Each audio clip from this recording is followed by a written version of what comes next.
Welcome to What's Your Next Move? Aging on Your Own Terms. I'm Lisa Sini. And I'm her daughter, Addie Sini. And have you ever been on the phone and not be able to hear someone on the other side because of bad service? And it's super annoying. Yeah. That frustration is what people deal with every single day. And so we're going to give you a couple of easy tricks and tips to minimize that frustration and increase connection. All right, so let's go. So today we're talking about hearing or lack thereof. What'd you say? Good one. Oh, that is a good one. Yeah. So I'm excited about it because it's near and dear to my heart. Yeah.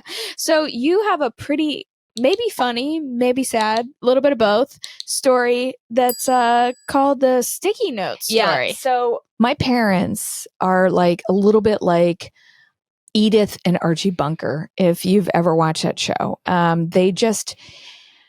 They banter back and forth and they fight.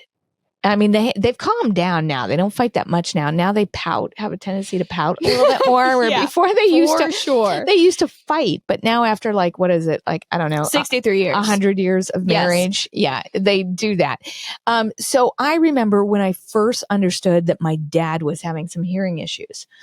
And it was my mom and my dad had come back and they were kind of in a huge argument about my dad's hearing and him not responding to her when they were driving, because this is before GPS. Right. Like you didn't have GPS. This is when you were on MapQuest printing stuff out. There wasn't even MapQuest. So there was something called a triptych and you went to AAA. Gotcha. And you paid money for this like fold out, how do you get places? Otherwise, you had regular maps and you actually just knew how to drive places. And you would have your spouse or whatever, if you're going someplace different, like say, oh no, you need to turn on this street. And you'd actually look at maps. And there were no cell phones right then. I think flip phones had just come out. So my mom and dad were out going someplace. They were always out on a drive. Matter of fact, we would on Sundays. That was our big like, I don't know, like treat was to drive to Amish country and show us how lucky we were. And so anyways, they came back from this trip and I said, what happened? And my mom said, well, your father won't listen and he doesn't understand that he can't hear. So I've started, there were sticky notes. She got sticky notes and every direction she would give him, she would tell him left and she would actually write it on the sticky note and then slap it on the dashboard. So that there was no argument whatsoever about whether she had said it or not and that he couldn't hear. Right. And because I think he was hiding it at that point. He was in denial, which many people are. Yeah. And when you can't hear, you start to disconnect and you get in arguments. You start reading lips really well, but you also miss the gist of stuff and you get a little paranoid. Yeah. So this is a problem that plagues a lot of people and will continue to plague a lot of people because we are using headphones ubiquitously now. And music is super, super loud and you can have access to it all the time, which before you really couldn't have that kind of sound system in your car and in your home and all these different things.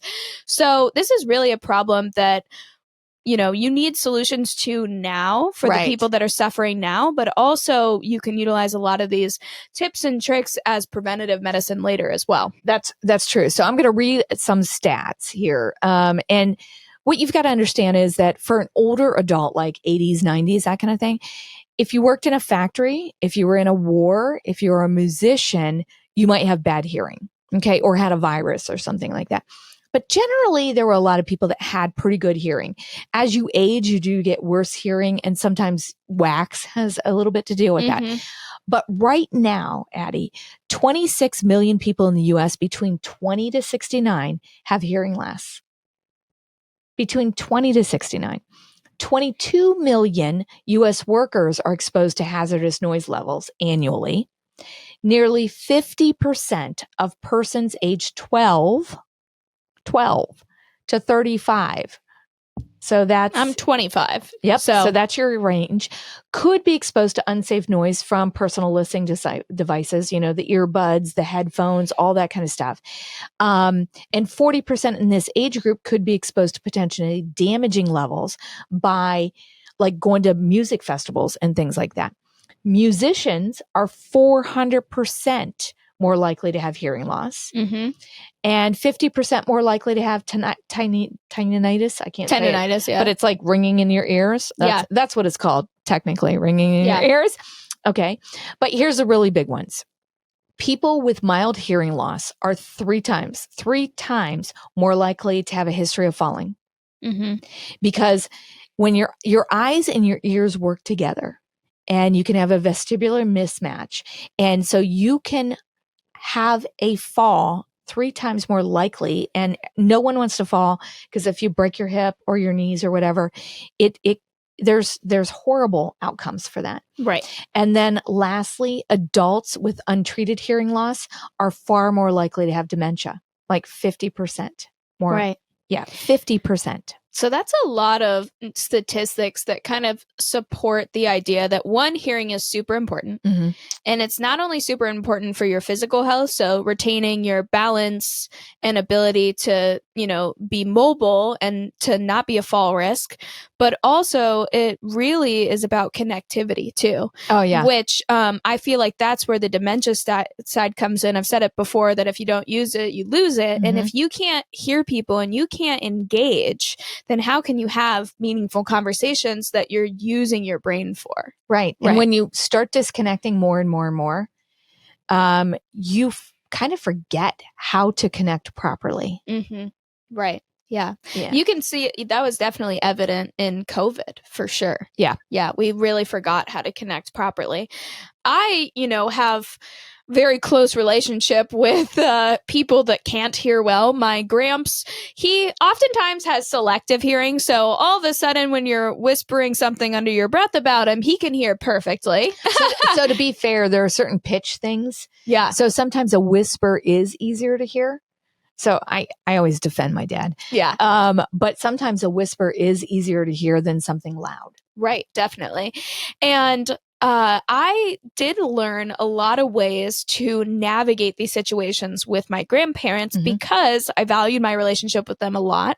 And so there are a lot of different solutions. So do you want to talk about kind of some of the solutions that we can have in the home for people that have or struggle with hearing loss? Yeah, exactly. Yeah. So one, I want to basically say thank you to you, because you not only articulated, you didn't just raise the level, because louder is not better, but you articulated, you spoke to where they could see you instead of talking where they couldn't see you. Because a lot of people read lips that don't know that they read lips. And then you slowed down or stretched out the words instead of jumbling all together. I think at the very small period in your youth, I'm like, slow it down. We can't understand it. Definitely. You're mumbling. Yeah. Those types of things. But some of the other things that you can do is closed caption on the TV for everyone. We just have started doing it as a habit. Yeah. I definitely think, I watch a lot of shows on Netflix, and oftentimes they have inaudible dialogue with the music, and there's just so much content out there so that the music is not mixed well. So it's just a habit that I'm in now. And I do feel though that sometimes you might run into your grandparent or your loved one being obstinate towards these things. This is totally normal because it's a part of my grandpa's identity to be able to take care of himself, and that he doesn't need anything special and he doesn't need anything extra. So he definitely fought us on a lot of things and continually fights us. So I think that's a great point. Hearing aids for somebody that's older, a hearing aid was something of a disability. It was showing that you were less than and made fun of, and that you couldn't be as much as you should be. For your age group who wears earbuds nonstop, it's not a disability. It's actually a wearable. Right. It makes you more connected. Yeah, it's a wearable device. Right. Yeah. So they have a prejudice that it's a disability, and showing that disability and making them look weak or old or feeble. where your generation doesn't see that. So you kind of have to meet them where they're at on that. It's like my husband wouldn't get glasses forever because 100%. he needed them so bad. And it wasn't about the look, because he had fake glasses at one point in the 80s. Like, he also had a permed mullet in the 80s, he did. though. So let's be fair about he that. might have some questionable choices. Yeah. So, but it was a perceived weakness for him, or age thing. So be cognizant of that. The other thing is induction looping technology. And I talk a lot about this in my books. If you have hearing aids, it only works if you have hearing aids or earphones. But if you have hearing aids, induction looping technology can be in churches, stadiums, airports, subways. It is, or it can be. It is not in every one of them. Texas, Michigan, New York have made them mandatory in a lot of places. Cool. You can ask if they have it. It's kind of this wire loop that goes around the area. And what it does is it basically takes anything that's going into a mic and puts it directly to your hearing aid. So you can hear the performance on the stage. You can hear the pastor or the rabbi. You can hear what the subway call is, or the taxi driver, or you can hear the basketball whoosh and them calling that out. Loud is not great. You can even get a little pad for yourself that connects to your TV. And you can have it in the home. Yeah, because that's also frequently an issue with people that have, hearing loss, things like that. One person is playing something extremely loud. Yes. And with multi-generational living, this can be really disruptive. Now, all of us are extremely loud most 99% of the time, so it doesn't really affect us as much. Yeah. But someone else's music being loud compared to your own is a little bit different of a story. We even had Wednesdays are bocce nights. So we play at the mansion bocce, and we put music on the bows, and we sing, and we, talk real loud, and we have our music. And you were at the store and somebody said, what did they say? Yeah, they said, what's going on over there? What are those people doing at the Werner house on Wednesdays? I was like, oh yeah, that's just us being obnoxious. That's you can't blame anybody else, unfortunately. We're just loud. We're just loud. Yeah. So speaking of loud, some of the things that you can do from a design standpoint is you can make sure you have the right acoustics. Yeah. So what are acoustics? Well, acoustics, and I've got them here in our space, anything that helps to absorb the noise and not have it bounce. Drapes can do that. Carpet can do that instead of hard surface flooring. Acoustical materials, we've got a couple here. So these are things that you can stick on a wall. As an interior designer, we specify them. They can look like anything. Like this looks like wood. You can put it up in the ceiling. These are some more panels. This is some examples of some flooring that kind of looks like hardwood floor. Yeah, so this is Forbo million fiber carpet. We actually have it in the Werner house, and we actually have it in the dining room and in the ballroom. And the massage room. And the massage room. Mm-hmm. What's pretty cool about it is that it actually cleans like a hardwood, which is, I guess, where they get all the inspiration for the patterning, a lot of it. But what's pretty cool about it, other than its like cleaning abilities, is that you have sound dampening in spaces that you really need it, like the dining room. So a huge problem for people that have hearing issues is that it echoes. So things are echoing around, and that's why in a busy restaurant, they can't necessarily hear, because like my mom said before, is that louder is not always better. Mm-hmm. And, hearing aids are pretty sophisticated now. You can definitely set your hearing aid to a restaurant setting, which will dampen some frequencies and make other frequencies higher. So it makes conversation easier, but they just I wouldn't say that they're high enough level of AI to actually really filter completely. I think they're a couple years away. Yeah, they're a couple years away. So, I mean, there's enough AI and Google stuff in there that when I start talking about like, hey, I need new shoelaces, I start seeing the ads. But, for whatever reason, I still can't hear as well. Exactly. And then there's other flooring materials. Like this is a rubber material that you can actually have as a flooring in a fitness area, or you can put it underneath other flooring. And we're just going to show you something here as a little test. So what they give you is this little kind of music box, and we're going to show you how loud that is. And now I'm going to put that. That's kind of crazy, right? So all that is it's absorbing the sound.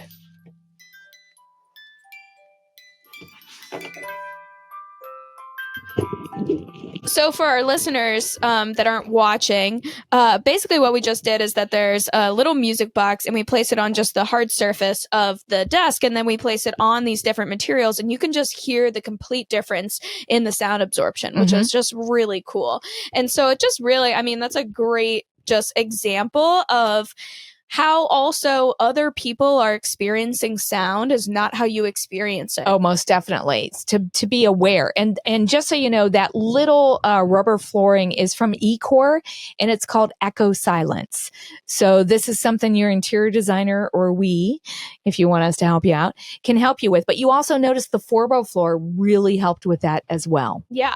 And so what are some solutions? So we've got these little design tips for the home. You have drapes, you have carpet, you have Forbo flooring, this Ecor flooring, that's sound absorption. You can do captions on your TV. You can do all different kinds of stuff in the induction looping. But what can we do when we're just like out in the world to support people that have hearing loss and also for ourselves? Okay. So first of all, get your hearing tested. A lot of folks, as the stats that I gave you, have hearing loss. I was a horrible waitress. I was, because I could not hear.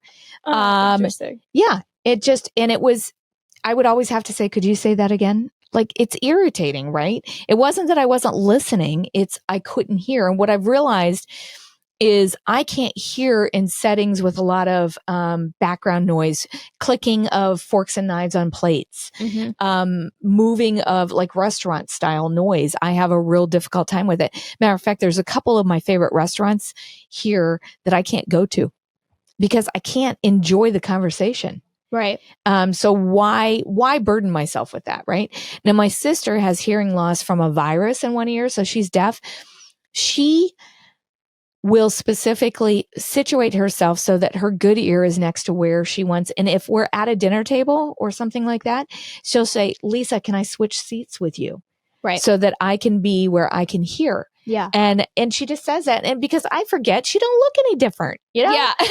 Exactly. Somehow I get an Italian accent. She don't look any different.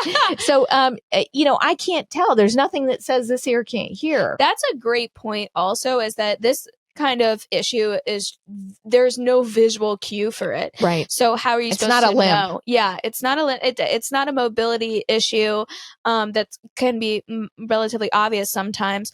And so that's a great point, that like one thing that you can do is that if you have a loved one that has hearing issues, one, you can inform the waiter when you get there, hey, can you please, bend down to the person and kind of get in close so that they can actually hear you. And so you don't have to shout and ruin the ambience of the restaurant as well.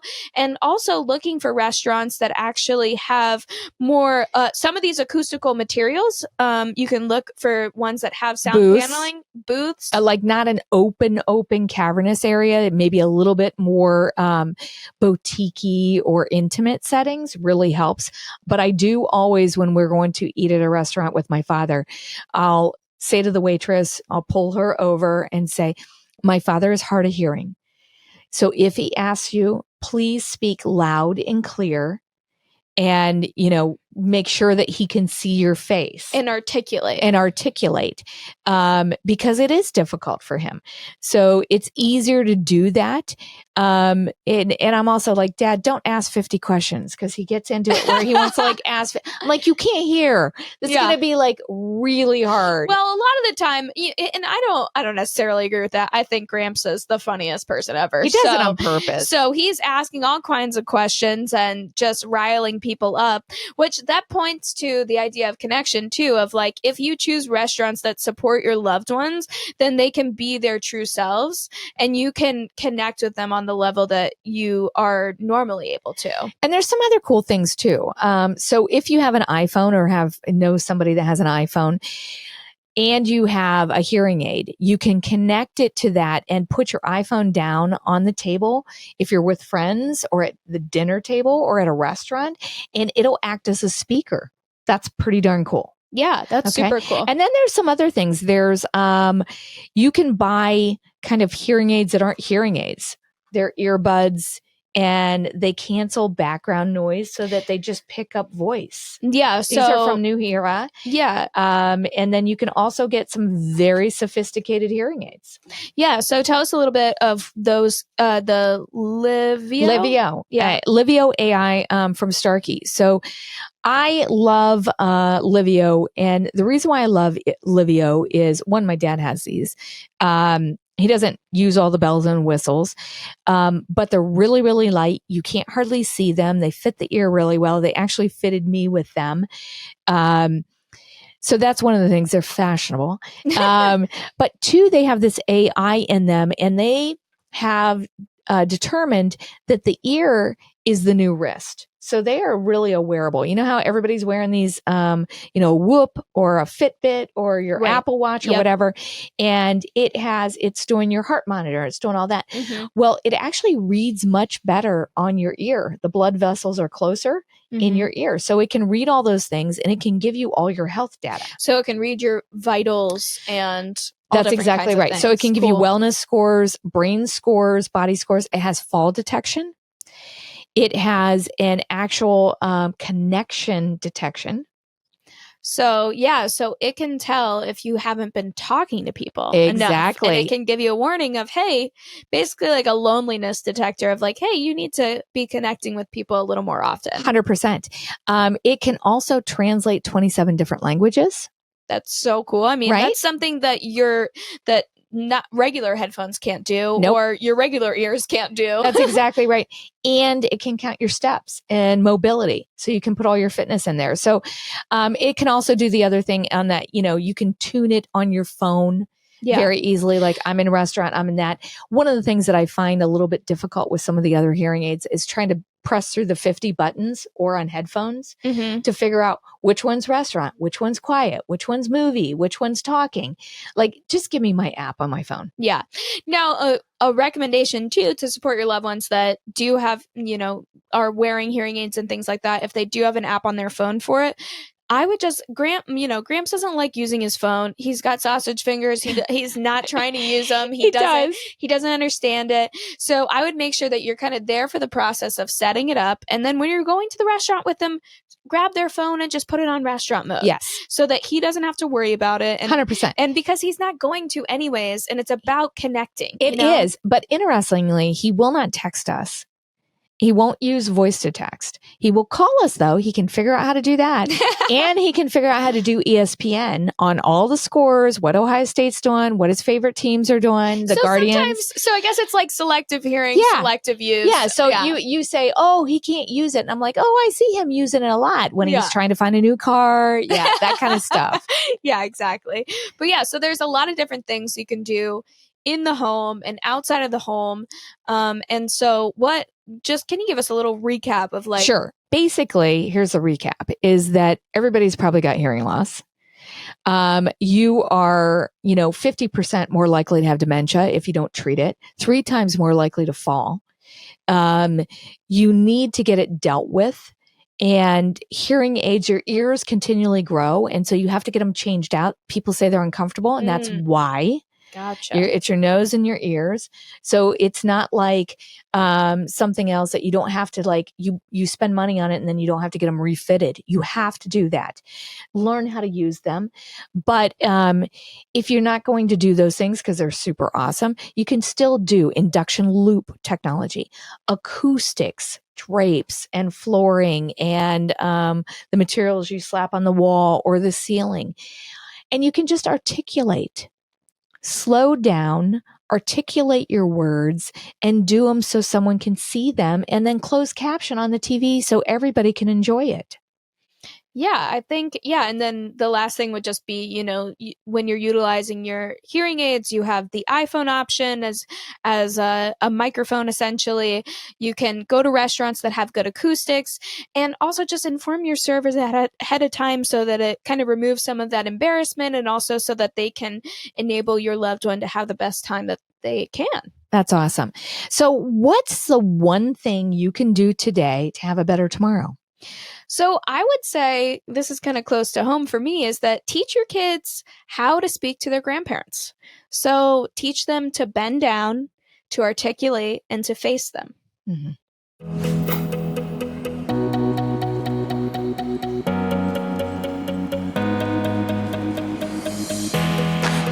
stops when we're alone. You got my love,